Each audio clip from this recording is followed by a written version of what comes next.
Grande Universo das Memórias, módulo 4, aula 4, e a gente vai falar agora um pouco a respeito do Parkinson. Por quê? O mal de Parkinson ele causa um tipo de demência também, além da tremedeira, que é aquela situação que a pessoa fica tremendo o tempo inteiro, mas a demência aí é muito importante também. E às vezes as pessoas não relacionam isso muito à demência. O Parkinson, muitas vezes, ele afeta as funções executivas do cérebro, como a atenção, a concentração, habilidades de resolução de problemas. E essas funções, elas são essenciais para a formação de recuperação eficaz de uma memória. Então, alguns pacientes com Parkinson, eles desenvolvem essa demência eles desenvolvem isso nas funções que eles têm cognitivas, que podem ser, assim, muito mesmo afetadas. Novamente, eu falo a respeito das proteínas anormais que são agregadas ali e que dão essa dificuldade das informações ocorrerem, ou seja, a sinapse acontecer. Alguns medicamentos que se usa nos sintomas motores de Parkinson, eles podem ter um efeito colateral que pode afetar a memória e outras funções também cognitivas. E essas condições médicas, elas são relacionadas ao Parkinson como depressão, distúrbios do sono, que também podem influenciar na memória. Então, as pessoas com Parkinson, elas passam a ter efetivamente uma situação de demência que às vezes é um efeito colateral vinculado ao medicamento utilizado para poder melhorar a condição do Parkinson. E o Parkinson também tem a demência como característica. O mal de Parkinson, ele é mais comum em pessoas acima de 60 anos de idade, sendo considerado uma doença neurodegenerativa que geralmente afeta indivíduos idosos, mas também pode acontecer em qualquer idade, né? Também pode ocorrer com pessoas jovens, com adolescentes, mas como esses casos são mais difíceis de acontecer, então as pessoas nem pensam nesse diagnóstico. Por isso que é muito importante que as pessoas tenham conhecimento. O mal de Parkinson é mais comum, como eu disse, para afetar idosos, mas as crianças também podem ter, são formas atípicas, né? E essas formas juvenis de Parkinson, elas são consideradas extremamente raras, mas acontecem. E elas têm as mesmas características que você vai encontrar vinculadas ao Parkinson. Uma outra coisa que é muito importante a gente colocar aqui é que os casos de Parkinson juvenil, também conhecidos como doenças de Parkinson juvenil, normalmente acontecem com indivíduos com menos de 40 anos de idade. E essa doença, ela pode se manifestar, inclusive, entre os 16 e 20 anos. Os sintomas do Parkinson juvenil, eles podem ser variados. E eles podem ter distúrbios de movimento, rigidez, tremores, lentidão nos movimentos, problemas de equilíbrio, coordenação, além de manifestações não motoras, como alterações cognitivas e emocionais. Muito cuidado com as crianças, adolescentes que têm síndrome de Down, que têm espectro autista, que têm doenças que são vinculadas à deficiência intelectual, deficiência mental, que tem microcefalia, hidrocefalia. Essas crianças e adolescentes são sérias candidatas a terem estes tremores e estes distúrbios. O diagnóstico e o tratamento do Parkinson juvenil, ele implica em desafios que são bem adicionais, né? Por quê?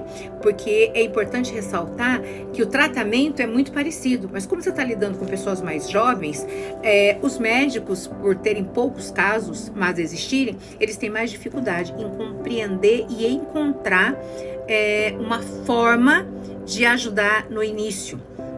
Então isso é muito perigoso também.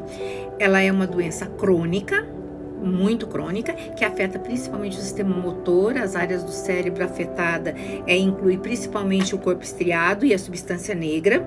Essas regiões são responsáveis pela produção de dopamina, um neurotransmissor essencial para poder controlar os movimentos voluntários do corpo. A perda das células produtoras de dopamina nessas áreas leva aos sintomas motores característicos de Parkinson, que são os tremores, a rigidez muscular, né? Os movimentos lentos, a instabilidade postural. E além das áreas motoras, a gente tem aqui, na situação do Parkinson, as regiões do cérebro que pegam o sistema neurológico. Nessa fase da doença, o córtex pré-frontal, responsável por funções cognitivas superiores, e o hipocampo, fundamental para a memória, também podem ser comprometidas. Vale ressaltar que os sintomas não motores do Parkinson, que inclui alteração cognitivas, emocionais, também podem afetar os pacientes, exigindo uma abordagem multidisciplinar, ou seja, eu preciso de terapeuta ocupacional, terapias outras, eu preciso de psicólogos, psicanalistas, neuros, psiquiatras, várias pessoas, várias frentes para poder tratar. É importante observar que a extensão do comprometimento de regiões específicas do cérebro e a gravidade dos sintomas cognitivos podem variar de pessoa para pessoa, todas as pessoas são diferentes, a avaliação tem que ser extremamente cuidadosa, o corpo estriado e a substância negra, eles desempenham papéis importantes no cérebro, mas não estão diretamente relacionados à memória. Essas regiões, elas estão envolvidas principalmente no controle motor e na região de regulação das emoções.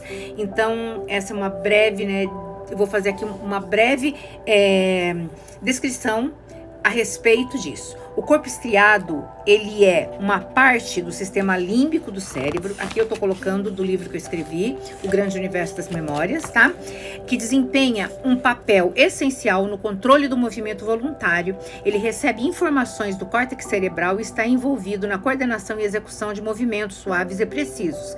Além disso, o corpo estriado desempenha um papel importante na aprendizagem motora e na formação de hábitos. Já a substância negra é uma área localizada no mesencéfalo, que contém células produtoras de dopamina, e que essa região é muito importante para o controle motor, uma vez que fornece dopamina ao corpo estriado. A perda de células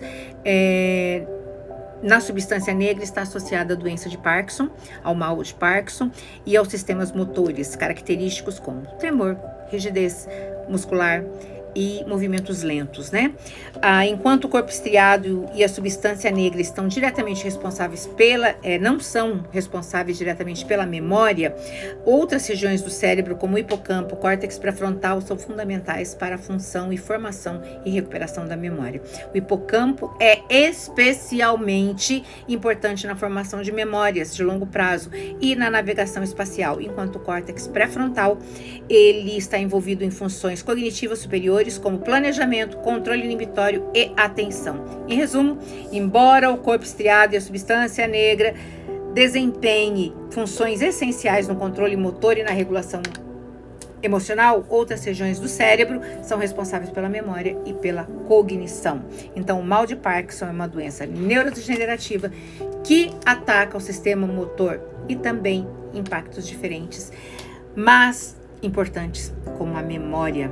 Embora a perda da memória, embora isso não seja um sintoma universal de Parkinson, média de 30% das pessoas que têm Parkinson têm demência e déficits cognitivos, e isso é muito importante que a gente veja.